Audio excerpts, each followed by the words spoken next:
ఉన్న బంగారాన్ని విడిపించి ఆ రోజు ఆన్లైన్ రేటుకే మేము కొంటాం. Sharma gold company. నమస్తే, వెల్కమ్ టు సుమన్ టీవీ. నేను మీ యామ్ని. ప్రస్తుతం మనతో ఉన్నారు ప్రముఖ ఆధ్యాత్మికవేత్త, ప్రముఖ జ్యోతిష వాస్తు పండితులు బ్రహ్మశ్రీ వేలూరి రవికిరణ్ శర్మ గారు ఉన్నారు. గురుగారితో మనం మాట్లాడదాం.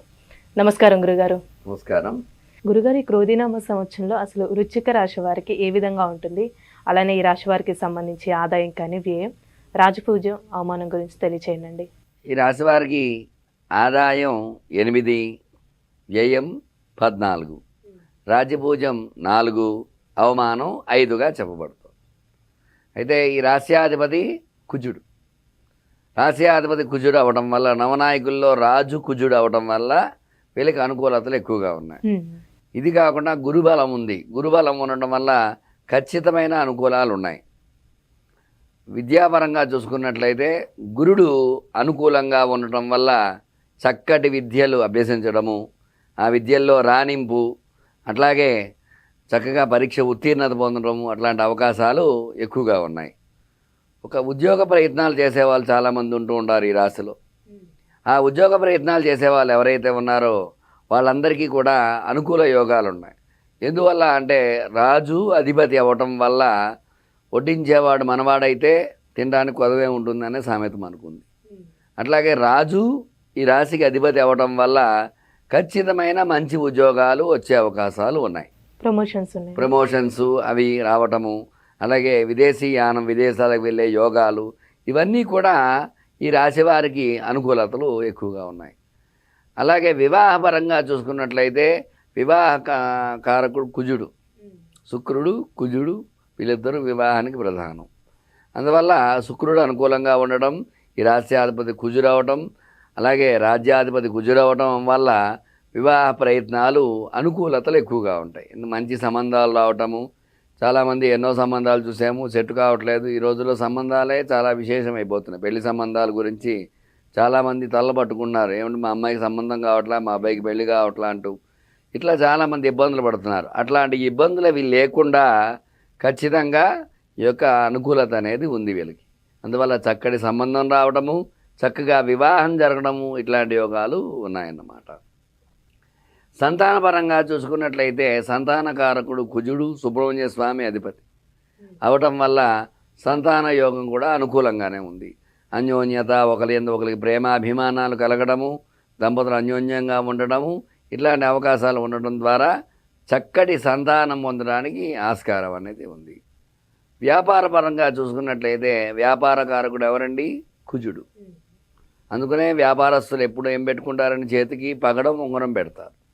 ఎక్కువ చూడండి, బిజినెస్ చేసే మ్యాన్స్ అందరూ కూడా బిజినెస్ మ్యాన్స్ చేతిన పగడం, ఉంగరం ఖచ్చితంగా పెడతారు. ఎందువల్ల అంటే వ్యాపారం అభివృద్ధి బాగుండాలి అంటే ఆ కుజ అనుగ్రహత ఉంటేనే అభివృద్ధి అనేది ఉంటుంది. అందువల్ల అటువంటి పగడం పెట్టడం ద్వారా చక్కగా ఈ కుజ అనుకూలత వల్ల వ్యాపార అభివృద్ధి అనేది ఏర్పడుతుంది. ఏ వ్యాపారం చేస్తున్నారో వ్యాపార అనుకూలత అది ఖచ్చితంగా ఉంటుంది. వ్యాపారంలో లాభాలు గడించడము, మంచిగా మీరు వ్యాపారం చేయడము, తద్వారా ఇంకా విశేషంగా వ్యాపారాలు అభివృద్ధి, 4-5 షాపులు పెట్టడము, ఇట్లాంటివి చేయడము, తద్వారా అనుకూలతలు వస్తూ ఉంటాయన్నమాట. వ్యాపారం అంటే ఇప్పుడు స్టాక్ మార్కెట్ కానీ వ్యాపారంలో ఈ సంవత్సరం పెట్టుబడులు పెట్టాలంటే ఏ విధంగా కలిసి వస్తుంది వాళ్ళకి? ఈ స్టాక్ మార్కెట్స్లో, మ్యూచువల్ ఫండ్స్లో ఇట్లా పెట్టుబడులు పెడితే వారికి అందరికీ కూడా ఈ కుజుడు అనుకూలంగా ఉండడం వల్ల వీళ్ళకి అనుకున్న షేర్లు అవి పెరగడము, గతంలో షేర్లు పెట్టిన వాళ్ళు ఆ షేర్లు అభివృద్ధిలో ఉండడము, అవన్నీ జరిగి స్టాక్ మార్కెట్ అనుకూలత అనేది వీళ్ళకి రావడం అనేది జరుగుతుంది అన్నమాట. అట్లాగే ఒక రాజకీయ పరంగా, సినీ పరంగా చూసుకున్నట్లయితే ఆ రాజకీయ అనుకూలత కూడా వీళ్ళకి ఉంటుంది అన్నమాట. అట్లాగే కుజుడు అధిపతి అవ్వటం వల్ల సినీ పరిశ్రమ కూడా అనుకూలంగా ఉంటుంది. ఖచ్చితంగా వీళ్ళు సినిమాలు అవన్నీ హిట్ అవ్వడము, మంచి పేరు తెచ్చుకోవడం, ఇట్లాంటివన్నీ జరుగుతూ ఉంటాయి అన్నమాట. ఇప్పుడు ఈ సంవత్సరం వ్యవసాయం ఎలా ఉంటుందండి? అంటే వర్షాలు మనం చూసుకున్నట్లయితే, వ్యవసాయ పరంగా చూసుకున్నట్లయితే ఎర్ర ధాన్యాలు బాగా పండుతాయి. ఎర్ర పంటలు అవన్నీ కూడా బాగా పండడము, మిర్చి పంట ఇట్లాంటివన్నీ వేసేవారు ఉంటారు. పత్తి పంట కూడా బాగా పండుతుంది. వ్యవసాయ అనుకూలత కూడా ఎక్కువగానే ఉంది. అందువల్ల ఖచ్చితంగా 2 పంటలు లాభించే యోగం ఎక్కువగా ఉంటుంది. 2 పంటల్లో దిగుబడి బాగా రావడం, తద్వారా లాభాలు పొందడం అనేది ఎక్కువ ఆస్కారం ఉంటుంది అన్నమాట. అలానే ఇప్పుడు కోర్టు సమస్యలు ఎలా ఉంటాయండి ఈ సంవత్సరం రిజల్ట్ అనేది? ఈ కోర్టు సమస్యలతో ఇబ్బందులు పడుతున్న వారికి ఒక 60% వరకు అనుకూలతలు ఉన్నాయి ఈ రాశి వారికి. ఒక 40% మాత్రం ప్రతికూలతలు. ఎందువల్ల అంటే శని అర్ధాష్టమంలో ఉన్నాడు. తద్వారా సమస్యల వల్ల కొన్ని ఇబ్బందులు అనేవి ఉన్నాయి.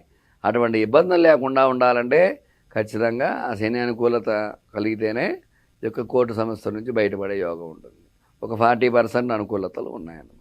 గురుగారు, ఈ రాశి వారికి ఆరోగ్యం ఏ విధంగా ఉంటుందండి ఈ సంవత్సరం అసలు? ఆరోగ్యపరంగా చూసుకున్నట్లయితే ఈ శని 4వ స్థానంలో ఉన్నాయి. ఎందువల్లంటే వృశ్చికం, ధనస్సు, మకరం, కుంభంలో సంచారం. అర్ధాష్టమంలో శని ఉండడం వల్ల ఖచ్చితంగా ఈ రాశివారు అనారోగ్యాన్ని చూడాల్సి వస్తుంది. ఏవో ఒక సమస్యలు, ఎందుకంటే 24 వ్యాధీనాం 24 రకాల వ్యాధులు ఉన్నాయి. ఇందులో ఏదో ఒక రోగం బారిన పడాల్సిందే ఈ రాశి వారు ఖచ్చితంగా. అందువల్ల జాగ్రత్త వహించి ఆరోగ్య విషయంలో తగు జాగ్రత్తలు వహించడం ద్వారా ఈ యొక్క రాశివారు చక్కగా అనుకూలతలు పొందే యోగం ఉంటుందన్నమాట.